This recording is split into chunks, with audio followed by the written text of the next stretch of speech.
আমি যখন এই ভিডিওটি বানাচ্ছি তখনও বাংলাদেশের চাঁপাইনবাবগঞ্জ সীমান্তে বাংলাদেশ এবং ভারতীয় জনগণের সংঘর্ষ চলছে।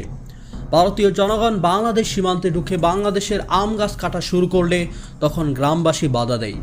বেশ কিছুদিন যাবতই বাংলাদেশের সাথে এরকম উগ্র আচরণ করছে ভারতীয়রা, যাদেরকে পরোক্ষভাবে মদত দিচ্ছে ভারতীয় সীমান্তরক্ষী বিএসএফ। সাল 1971 তুমুল যুদ্ধ শুরু হয়েছে বাংলাদেশে। পাকিস্তানি হানাদার বাহিনীর বিরুদ্ধে রুখে দাঁড়িয়েছে বাংলাদেশের মুক্তিবাহিনী। ঠিক তখনই প্রবাসে গঠন করা হয় মুজিবনগর সরকার।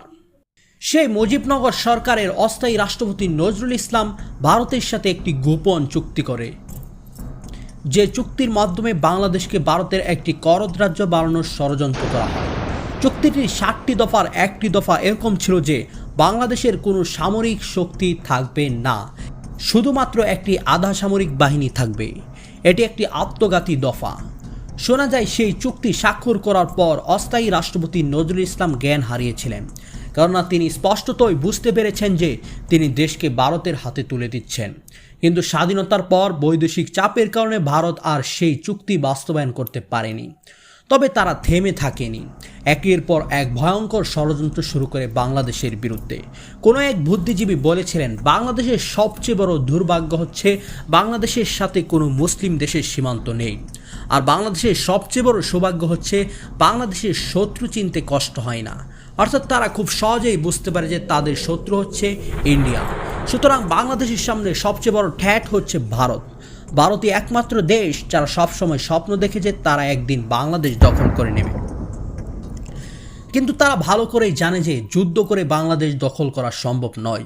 এজন্য তারা দ্বিতীয় একটি প্ল্যান রেডি করেছিল, অর্থাৎ বাংলাদেশে এমন একটি সরকার বসাতে হবে যে সরকার সবসময় ভারতের কথায় উদ্ভস করবে। কাগজে কলমে বাংলাদেশ স্বাধীন থাকলেও সেটি হয়ে যাবে ভারতের করদ রাজ্য। তাদের এই প্ল্যান বাস্তবায়ন করার জন্যই তারা আওয়ামী লীগ সরকারকে বাংলাদেশে ক্ষমতায় বসিয়েছিল। আওয়ামী লীগ শাসনামলের এই 15 বছর তারা তাদের যত রকমের সুযোগ সুবিধা আছে সব আদায় করে নিয়েছে। তাই আওয়ামী লীগ সরকারের পতন তাদের মেনে নিতে খুবই কষ্ট হচ্ছিল। তাই তারা শুরু থেকেই চেষ্টা করছিল বাংলাদেশের ভিতর বিভিন্ন রকম বিশৃঙ্খলা সৃষ্টি করে শেখ হাসিনা সরকারকে আবার ফিরিয়ে নিয়ে আসতে।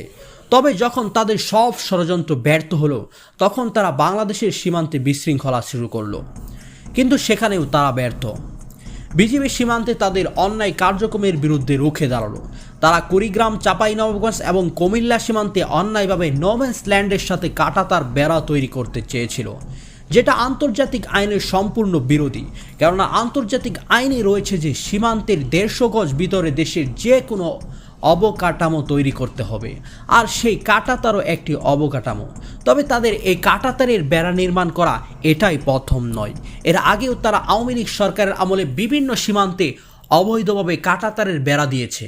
তৎকালীন স্বৈরাচারী সরকার বিজিবিকে নিষ্ক্রিয় করে রেখেছিল, যে কারণে বিজিবি বাধা দেয়নি। কিন্তু ভারতীয় দালাল আওয়ামী লীগ সরকারের পতনের পর এদেশের মানুষ রুখে দাঁড়িয়েছে। সরকার ও বিজিবিকে কড়া আদেশ দিয়েছে যে সীমান্তে যে কোনো রকমের অন্যায় রুখে দাঁড়াতে। তাই এখন বিজিবিও রুখে দাঁড়িয়েছে, আর বিজিবির সাথে দাঁড়িয়েছে বাংলাদেশের দেশপ্রেমিক জনগণ। তাই ভারত মেনে নিতে পারছে না যে আমরা এত শক্তিশালী একটি দেশ আর বাংলাদেশ ছোট্ট একটি দেশ, আমাদের দিকে কিভাবে চোখ তুলে তাকায়। এখন যদি ভারত প্রতিশোধ নেওয়ার জন্য সীমান্তে ছোটোখাটো একটি আক্রমণ করে বসে, তাহলে তাদের দশা হবে 2001 সালের মতো। 2001 সালেও তারা সিলেটে হেরে গিয়ে কুড়িগ্রামের রৌমারীতে অ্যাটাক করেছিল।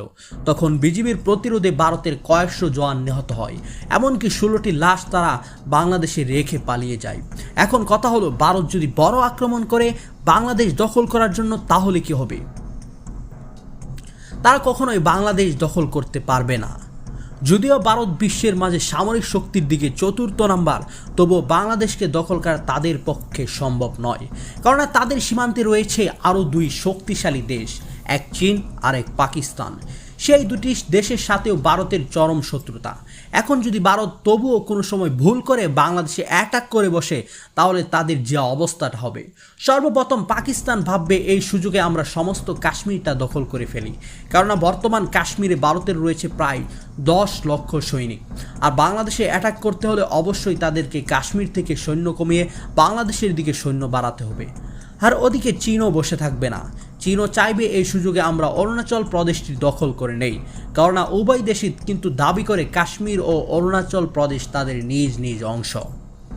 এটা নিয়ে অনেক দিন ধরেই ভারতের সাথে এই দুদেশের সমস্যা চলে আসছিল। সুতরাং ভারত যদি বাংলাদেশে অ্যাটাক করার মতো ভুল করে তাহলে তারাও এই সুযোগটা হাতছাড়া করবে না। 2 নাম্বার, তাদের সামনে যে সবচেয়ে বড় বাধাটা আসবে সেটি হচ্ছে বাংলাদেশ সেনাবাহিনী। বাংলাদেশ সেনাবাহিনীতে রয়েছে প্রায় 1.5 লক্ষ সদস্য, এছাড়াও আরও কয়েক লক্ষ আধাসামরিক সদস্য রয়েছে যারা জরুরি অবস্থাতে যুদ্ধ করতে সক্ষম। কয়েকদিন আগে কর্নেল অলি স্যার বলেছেন যে 10 দিনের ট্রেনিংয়ে বাংলাদেশের 1 কোটি মানুষ অস্ত্র চালাতে সক্ষম হবে।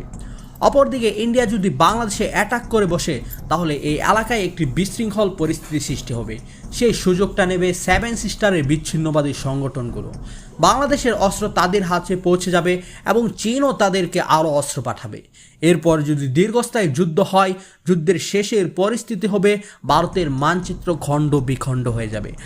একদিকে বাংলাদেশও তারা দখল করতে পারবে না, অন্যদিকে তারা তাদের 7 সিস্টারও হারিয়ে ফেলবে এবং কাশ্মীর ও অরুণাচল প্রদেশও চীন ও পাকিস্তান দখল করে নেবে এবং তাদের অর্থনীতি মারাত্মকভাবে ধসে যাবে, কারণ ভারতের অর্থনীতিও তেমন শক্তিশালী নয়। ভারত তেমন কোনো অস্ত্রও তৈরি করতে পারে না, তাদের 90% অস্ত্রই কিনে আনতে হয় বিদেশ থেকে। সুতরাং যদিও ভারত বিশ্বের 4র্থ শক্তিশালী দেশ, কিন্তু যুদ্ধের পর তাদের মানচিত্র খণ্ড বিখণ্ড হয়ে যাবে।